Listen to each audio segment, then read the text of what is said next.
गुरु ब्रह्मा गुरु विष्णु गुरुदेव महेश्वर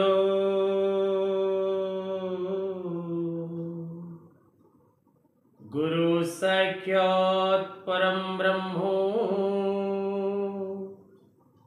तस्मै श्री गुरुभ्यो नमः। जय जगन्नाथ दर्शक बंधु, जय गुरुदेव। जगतर नाथ जगन्नाथ समस्त को खुशी रखु, आनंद रखु, समस्त जीवन में हस खुशी भरी दिंतु। दर्शक बंधु, वास्तु ज्ञान ओडिया चैनल को आपण मान को स्वागत। जो मित्र माने खंडे नुआ घर कर स्वप्न रखिंट भूमि खंडे क्रय करी गोटे घर निर्माण कर इच्छा जहाँ मनरे अच्छी से माने गृहटीए निर्माण करने पूर्वर वास्तु दिग प्रति ध्यान दबार आवश्यकता रही। दर्शक बंधु, गृहटी को निर्माण करने पूर्वर आपण जदि कौन प्रकार वास्तुशास्त्री परामर्श ग्रहण करती एवं वास्तुशास्त्र को आधार करी गृहटीए निर्माण करती तेबे निश्चित भाव से गृहटी आपण शुभ फलदायक होता है। अनेक व्यक्ति विशेष अछंती गृहटी निर्माण कर सारा परे आजिका दिन में से माने दुख भोग करुचंती ना से गृहटी को से माने रिपेयरिंग बा रिमॉडलिंग करि पारुछंती ना खुशी रे रही पारुछंती। एवं वास्तु भाई मान को जो माने वास्तु कार्य करुचंती, जो आर्किटेक्चर व्यक्ति विशेष माने वास्तुर नक्शा दौचंती से माने मध्य वास्तु प्रति जत्नवान होई जो व्यक्ति को नक्शा दौचंती ताहा वास्तु भित्तिक किपरि हेबो ताहा देखा चेष्टा करते।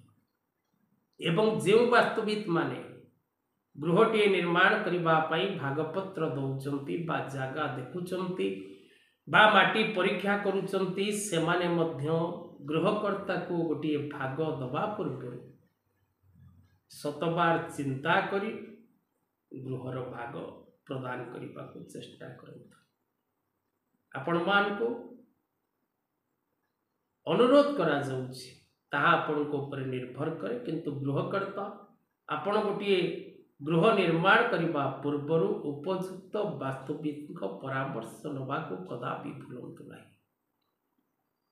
दर्शक बंधु, गृहर घात दोष रही है। तीन गोटी घात दोष रही, जो तीन गोटी घात दोष जदि गृह रही है तेबे गृहकर्ता प्रति से घात दोष विपदकारक होता है। अनेक प्रकार कष्ट पीड़ा व्यक्ति विशेष भोग करता है।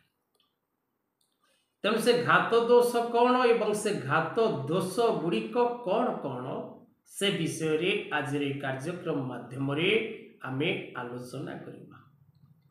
घात दोषर प्रथम घात दोष होची पदाघात दोष, परीक्षा घात दोष एवं पथाघात घात दोष।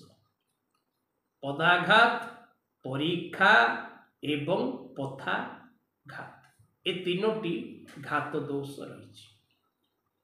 पदाघात घात दोष जदि गृह थाए तेबे गृह निर्माण परे बा निर्मित गृह मध्य चालिले पादध्वनि शुणागले पदाघात दोष कहा जाए। यह द्वारा पुत्र पौत्र एवं अर्थजनित हानि घटी था।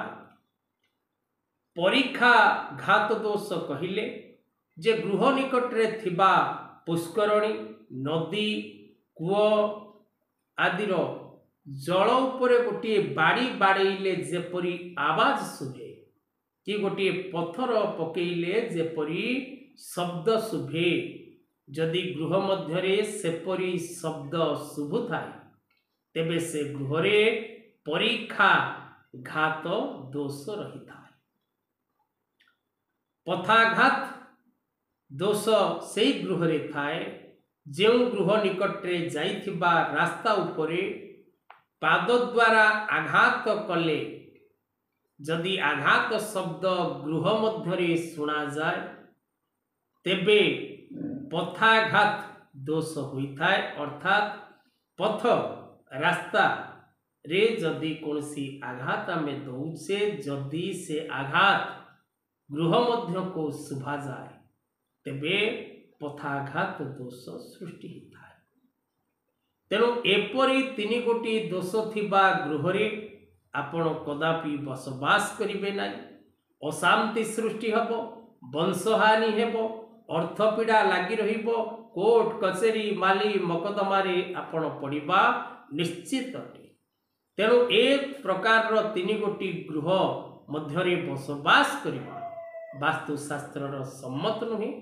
तेणु एपरी गृह जदि आपणकर थाए तेबे से गृह को त्याग करिबा, नचेत जदि सडन गृह त्याग करिबा संभव नुहे तेबे से गृह रे त्रिशक्ति त्रिदेव वास्तु शांति यंत्र स्थापन करिबार आवश्यकता अछि एवं वैदिक वास्तु पूजन आवश्यकता रही एवं अनेक गुड़िए कर्म रही जहाँकि आपण निजर जदि ए प्रकार दोष थाए बा गृह एपरी दोष सृष्टि होता है, एपरी आवाज होता है तेबे तले दिया नंबर रे जोगाजोग करने को कदापि भूलु नहीं। आज कथा वस्तु को एठी रखिबा। जय जगन्नाथ।